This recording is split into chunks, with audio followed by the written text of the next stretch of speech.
Right now we're talking with Christopher Hitchens about his new book, Thomas Paine's Rights of Man, part of a series of books that we've been talking about on books that changed the world from the Atlantic Monthly Press. And Christopher Hitchens, I wanted to ask you, you talked about that moment when Thomas Paine, that revolutionary moment, the one you sort of detected yourself maybe in 1968. I think it was Hunter Thompson who wrote about being able to see the high water mark of that moment, which turned out to be illusory in I think it was in Fear and Loathing in Las Vegas. Anyway. It was, yes. Do you think that Thomas Paine, could anyone today have that sort of influence? No, I think probably not. I'm not very well braced for the question, but I know I want to say no.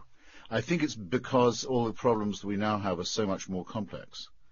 I mean, Thomas Paine did have a fairly simple point to make, which is that monarchy was a self-evidently absurd way of governing people. It was ridiculous and laughable as well as unjust and unfair.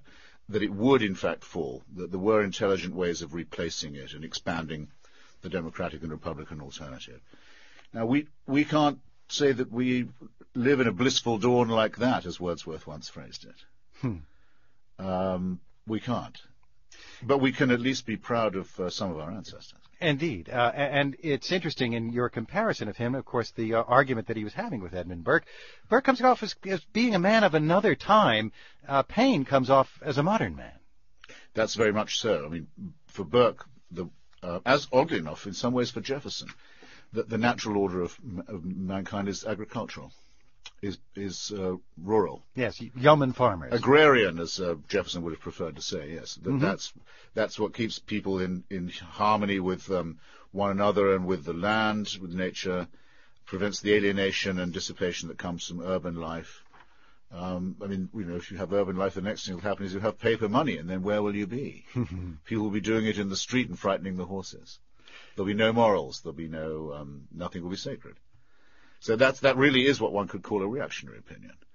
And I think Paine looked forward to modernism. He looked forward to free trade relations. He was very much in favor of free enterprise and against feudalism.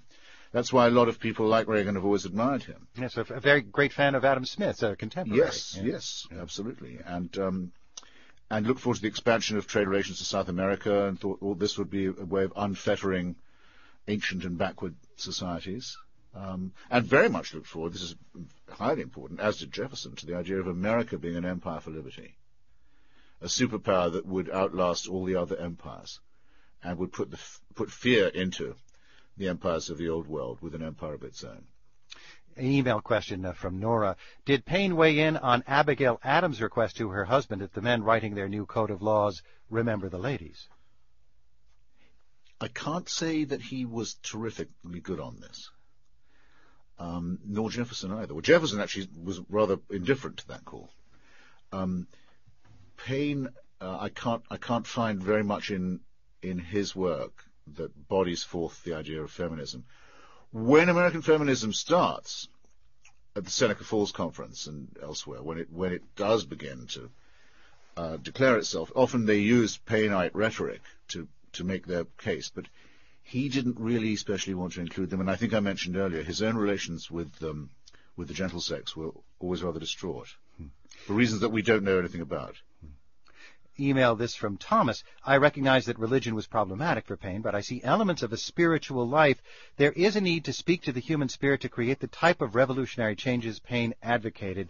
Is this seen in Paine's work? I think the Quaker origins would bring this aspect into his thoughts. Well, yes, I think he did have a feeling for the spiritual. I mean, in the sense he didn't despise those who were religious. He seems to have a couple of times said that he himself had some hope of a hereafter. That's very ambivalent in how he writes. But as I say, he's writing in a time when a lot of this is very opaque, even to the most educated people. And a final email question, this from Susan. Is it true that Thomas Paine was never buried? Bertrand Russell wrote about this in Why I Am Not a Christian. Well, I think he certainly was buried. He was buried at New Rochelle in New York, but he was unburied. He was dug up, and his body was scattered for relics in a very disgusting way. And there was a trade in bits of Thomas Paine, just as used to be the trade that he most abominated in the bits of saints, yes. Chunks of saint or other human remains, which went on under the patronage of a very odd man, a pseudo-radical called William Cobbett, for a very long time. So it would be very difficult now to reassemble Mr. Paine, but I don't think he would particularly mind about that, because the idea of fetishizing anything would have been repulsive to him.